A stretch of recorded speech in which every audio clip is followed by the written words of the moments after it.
सिंध ज़रा अपडेट सां गॾु मां आहियां तव्हांजो दोस्त वकार अली रहनि सभिनी प्यारनि दोस्तनि खे अस्सलाम वालेकुम। ऐं तोहफ़े में या अली मदद उमेद कंदो तव्हां सभु ख़ुशि हूंदो, ठीकु ठाकु हूंदो पंहिंजे हाल में। कुझु ॾींहं पहिरीं सिंध जे काफ़ी इलाइक़नि में ॾखण जी हवा हुई जंहिंमें गर्मी पद में इज़ाफ़ो हो ऐं हींअर बि गर्मी पद में इज़ाफ़ो ई आहे ऐं घटिताई न आहे आई, पर के मतिलबु त कुझु उत्तर जो शुरू थी विया आहिनि जंहिंमें गर्मी में थोरी घटिताई आई आहे ऐं सर्दी में कुझु इज़ाफ़ो थियो आहे। हीअ उत्तर जो केसि ताईं हलंदियूं, ॾखण जो कॾहिं लॻंदियूं ऐं छा पोज़ीशन रहंदी ऐं गर्मी जी शदीद लहर सिंध में कॾहिं दाख़िल थींदी ऐं केसि ताईं उहा हलंदी ऐं वरी सर्दी में इज़ाफ़ो थींदो ऐं उहो कॾहिं थींदो ऐं सिंध में बरसाति जा इम्कान आहिनि या न आहिनि या केसि ताईं इम्कान न आहिनि, त उहा मुकमल अपडेट तव्हांखे हिन वीडियो में ॾींदो। त महिरबानी करे वीडियो खे आख़िर ताईं ॾिसो। ही असां वॾी महिनत सां वीडियो ठाहियूं था। हिकु हिकु वीडियो तक़रीबन जेका मौसम जी पेशन गोई आहे तमामु ॾुखियो कमु आहे ऐं इहो मतिलबु त कमु आसान न आहे। त इहो मतिलबु त असांजी वॾी महिनत आहे हिन हिकु वीडियो में।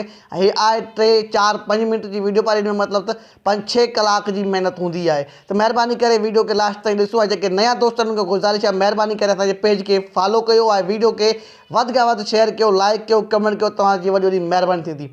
पर जेके दोस्त नया आहिनि उन्हनि खे गुज़ारिश आहे महिरबानी करे फॉलो कयो। तव्हांजो फॉलो कंदो उनमें तव्हांजो को ख़र्चु कोन थींदो, तव्हांजो फ़ाइदो थींदो। जीअं तव्हां फॉलो कंदो त असांजी हर अपडेट तव्हां ताईं पहुचंदी ऐं आम भलाई ख़ातिर वीडियो को जेतिरो थी सघे शेयर कयो, लाइक कयो, कमेंट कयो, तव्हांजी वॾी वॾी महिरबानी थींदी।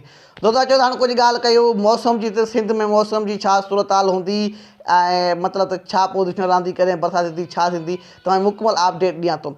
सभ खां पहिरीं असां ॻाल्हि कंदासीं हवाउनि जे बारे में। त जेका मौजूदा सूरत हाल आहे हिन वक़्तु त नॉर्मल खां घटि ॾखण जी उत्तर जी हवा हले पई, ॾखण जी न उत्तर जी हवा नॉर्मल खां घटि हले पई सिंध जे काफ़ी इलाइक़नि में।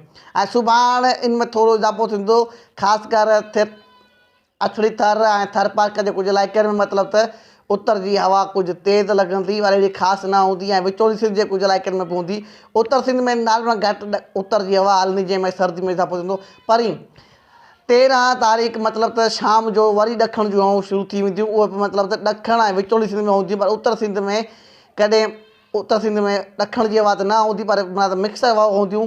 कुझु इलाइक़नि में ॾखण, कुझु इलाइक़नि में उत्तर जूं हवाऊं मिक्सर तौरु हलंदियूं।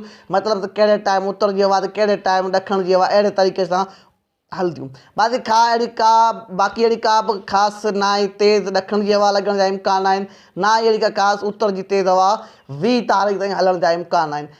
तेज़ जो मतिलबु सफ़ा तेज़ जंहिंमें फसलनि खे नुक़सानु थिए, सरें जे फसल खे नुक़सानु थिए, अहिड़ी का ख़ासि तेज़ पर हवा न हलण जा इम्कान नज़र अचनि पिया। पर जेकॾहिं मौसम में का तब्दीली थिए थी इंशाअल्लाह तव्हां आगाह कंदासीं।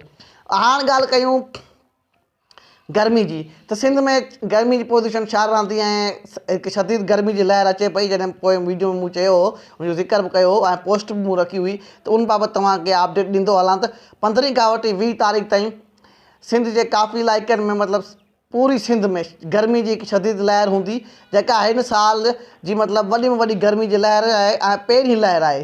ऐं इन खां वधीक गर्मी जी लहर अॻिते हलंदियूं। मार्च, अप्रैल, मई, जून जा महीना पिया आहिनि इहे शदीद गर्मी जा। पर फेबरवरी महीने में जी ॻाल्हि कयूं त अचानक सर्दी खां पोइ मतिलबु त हिकिड़े हफ़्ते खां पोइ मतिलबु त शदीद गर्मी अचे थी, मौसम में काफ़ी तब्दीली आई आहे मतिलबु त उन बाबति तव्हांखे इहो अपडेट ॾींदो हलां। त 16, 17 तारीख़, 18 तारीख़ 3 ॾींहं गर्मी जा अहम हूंदा। इन्हनि 3 ॾींहंनि में विचोली ऐं ॾखण सिंध में 40 डिग्री ताईं गर्मी थी सघे थी। उत्तर सिंध में 36 डिग्री ताईं गर्मी मतिलबु दर्जा हरारत थी सघे थी ऐं इज़ाफ़ो थींदो।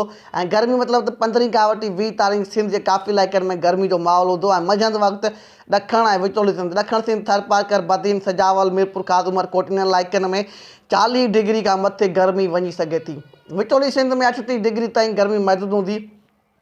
उत्तर सिंध जे कुझु इलाइक़नि में बि गर्मी हूंदो ऐं गर्मी जी जेका लहर आहे उहा घटि में घटि 32 त वधि में वधि 35 डिग्री ताईं गर्मी थी सघे थी। मतिलबु त 15 खां वठी 20 तारीख़ ताईं गर्मी में इज़ाफ़ो थींदो ऐं मतिलबु सर्दी में घटिताई ईंदी, पर काफ़ी घटिताई ईंदी। ऐं मतिलबु त मुंहिंजो जेको तजुर्बो आहे उन हिसाब सां त फेबरवरी महीने में आख़िरी ॾींहंनि में गर्मी थींदी आहे, पर विच पूरे में गर्मी अहिड़ी शदीद न आहे हूंदी। ऐं इन में शदीद गर्मी जेका थींदी इन में लोकल ककर बि ठही सघनि था ऐं किथे किथे बरसाति जा इम्कान थी सघनि था।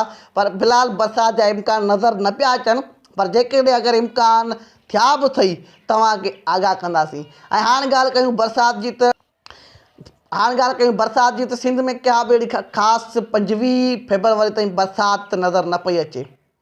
25 फेबरवरी ताईं का बि अहिड़ी ख़ासि बरसाति जो सिस्टम नज़र न पियो अचे।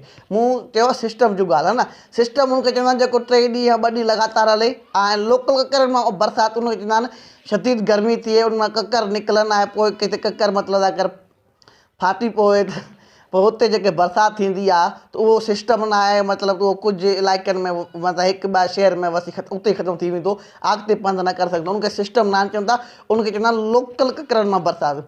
सिस्टम उनखे चवंदो आहे जेको मतिलबु त 1 ॾींहुं 2 ॾींहं या 3 ॾींहं माना त हले, उनखे चवंदा आहिनि सिस्टम, जेको मतिलबु त कश्मीर खां वठी कराची ताईं बरसातूं वसाए। कुझु सावणी जा सिस्टम हूंदा आहिनि, जीअं सावणी तव्हां ॿुधो सिस्टम आहे अचे पियो, सिस्टम अचे पियो। फ़िलहालु अहिड़ो का 25 फेबरवरी ताईं कोई अहिड़ो ख़ासि सिस्टम नज़र न पियो अचे। मार्च जो पहिरीं हफ़्ते या फेबरवरी जे आख़िरी ॾींहं में बरसाति जा इम्कान नज़र अचनि पिया, पर टाइम लही पियो आहे। इन जे करे उनजी अपडेट तव्हांखे इनशाला वक़्तु ॾींदासीं। फ़िलहालु उनजी अपडेट नथो ॾेई सघां, छो त हींअर तमामु घणो वक़्तु पियो आहे। बाक़ी इम्कान नज़र अचनि पिया। जेकॾहिं बरसाति जा इम्कान अगरि वेझड़ाए मतिलबु वेझे कुझु इम्कान नज़र आया त तव्हांखे इनशाला उन बाबति आगाह कंदासीं। दोस्तों महिरबानी करे वीडियो खे शेयर कयो, लाइक कयो। इहे मौसम जूं ख़बरूं ऐं वधीक मौसम जूं ख़बरूं हासिलु करण लाइ असांजे पेज खे फॉलो कयो, लाइक कयो, कमेंट कयो। तव्हांजी वॾी महिरबानी।